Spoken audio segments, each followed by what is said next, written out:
dos golpistas do 8 de janeiro. Fernanda Duarte.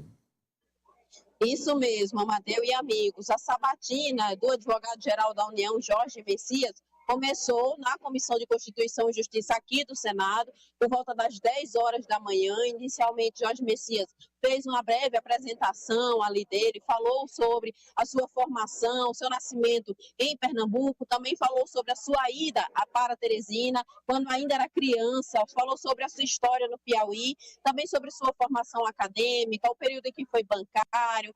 Então, ele fez um apanhado geral da sua carreira, nessa apresentação aos senadores. E aí, logo depois dessa apresentação, começaram os questionamentos dos parlamentares. Cada senador tem, em média, 10 minutos para fazer aí as suas perguntas. E aí, dentro de blocos de perguntas, Jorge Messias responde aos questionamentos dos parlamentares. Um dos primeiros pontos que foi alvo de questionamento diz respeito à religião de Jorge Messias, porque ele é evangélico e já era esperado que alguns parlamentares questionassem algumas crenças, algumas convicções de Jorge Messias, ocupando, caso seja aprovado, uma vaga no Supremo Tribunal Federal. Jorge Messias buscou ressaltar que sim, ele tem uma identidade evangélica, porém entende que o Estado é laico e dentro desse propósito o Supremo precisa discutir assuntos importantes para o Brasil. A gente tem o trecho, vamos ouvir. A minha identidade é evangélica.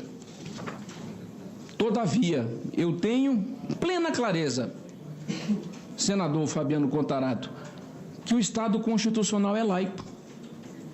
Uma laicidade clara, mas colaborativa, que fomenta o diálogo construtivo entre o Estado e todas as religiões.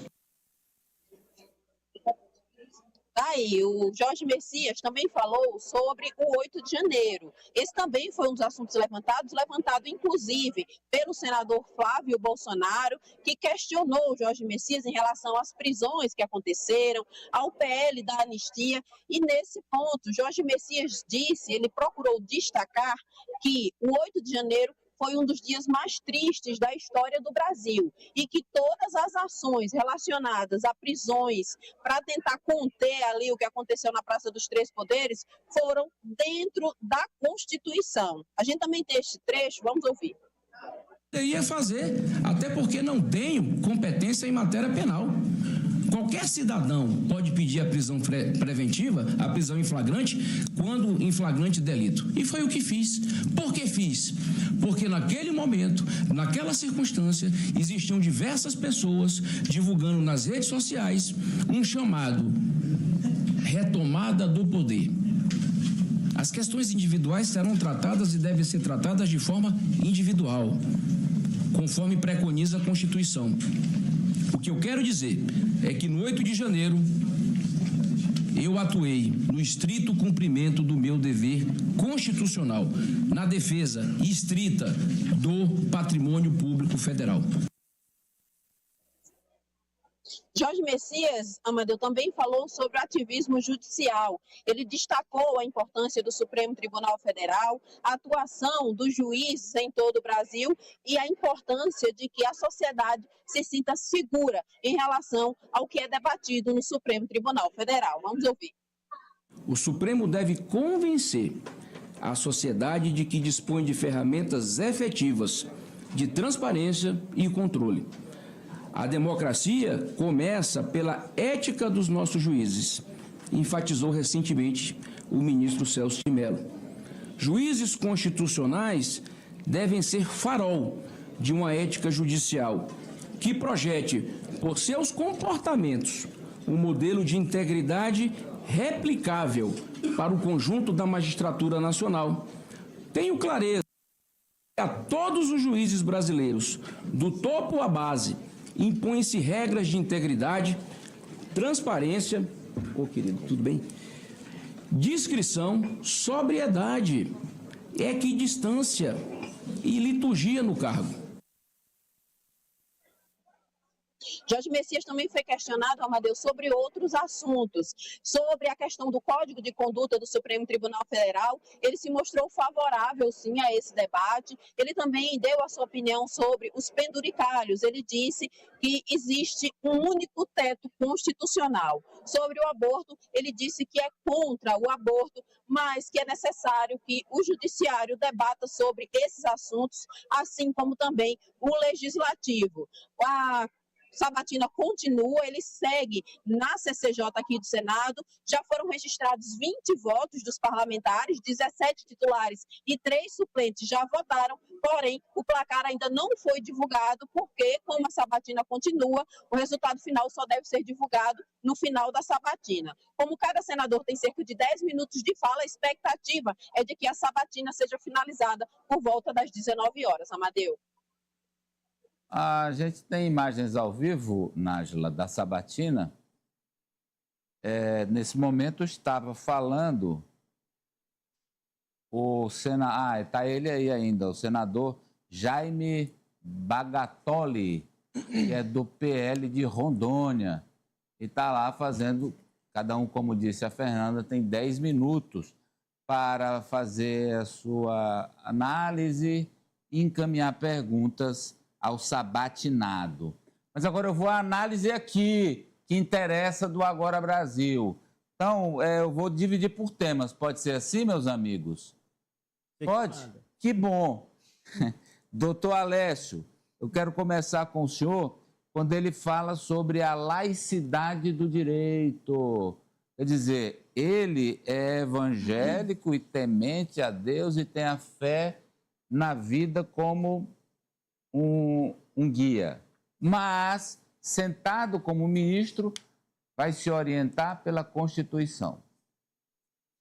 Amadeu, na verdade é aquela espécie de morde-a-sopra, né? Porque é algo que nesse momento é o ideal, até porque ele precisa ali da aceitação, da aprovação e do voto, mais precisamente, tanto de parlamentares mais voltados ali à esquerda, aqueles que sequer têm ali essa participação em bancadas religiosas, seja ela evangélica ou não, e também aqueles que são mais arraizados dentro da religião, né? Que fazem, inclusive, parte da sua história política, esse atrelamento ali à religião. Agora, de fato, é um posicionamento muito correto, se na prática houver também essa distinção, até porque ele não está sendo eleito para ser um pastor, ele não vai ser eleito para ser um líder religioso, ele vai ser eleito para comandar, ou melhor, para atuar no Supremo Tribunal Federal, para fazer ali o que diz a Constituição. E muitas das vezes a religião ela não se entra nesses aspectos, ou pelo menos não deveria entrar, até porque são situações, são leis, são coisas que precisam passar pela legislação, ou seja, ele precisa analisar de maneira criteriosa, de maneira técnica, e não pela sua religião. Se levar em prática realmente o que ele está fazendo hoje no discurso, é de fato o posicionamento aguardado por qualquer um ministro que seja aprovado. E você imagina, Lécio, eu, por exemplo, eu sou católico, sou cristão, e nós cristãos somos maioria, os católicos são maioria, e quando junta com os evangélicos, aí é esmagadora a maioria. Mas ele, como ministro, ele não vai atuar para os evangélicos, ou para os católicos, ou para os cristãos,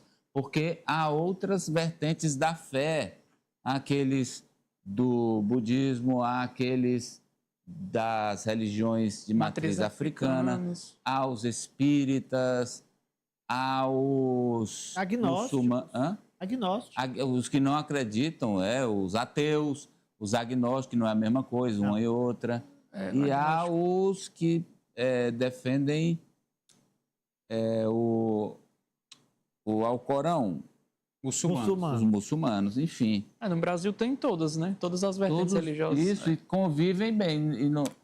E quer dizer, quase bem, né? Há muitos problemas ainda. Quero falar agora com você, doutor Farol, sobre o que ele disse do 8 de janeiro. Olha, eu arriscaria dizer que o candidato Jorge Messias foi terrivelmente sensato.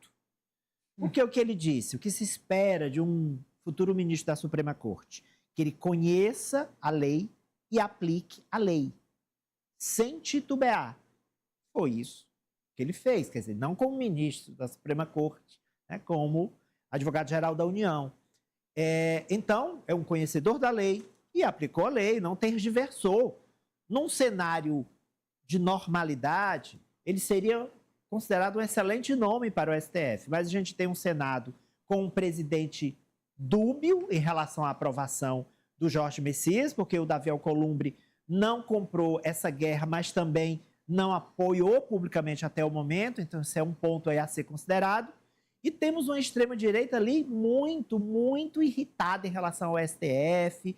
Eles não gostariam de ver o Jorge Messias lá porque eles consideram o Messias da cota pessoalíssima do presidente Lula, como se os indicados do presidente não fossem da cota, em geral, né, de uns tempos para cá, não fossem da cota pessoal. São, no passado nem tanto, mas de uns tempos para cá são da cota pessoal. Sim, ele é alguém da cota pessoal, mas é bom dizer que o penúltimo que o Lula indicou, Cristiano Zanin, que depois ele indicou Flávio Dino, né?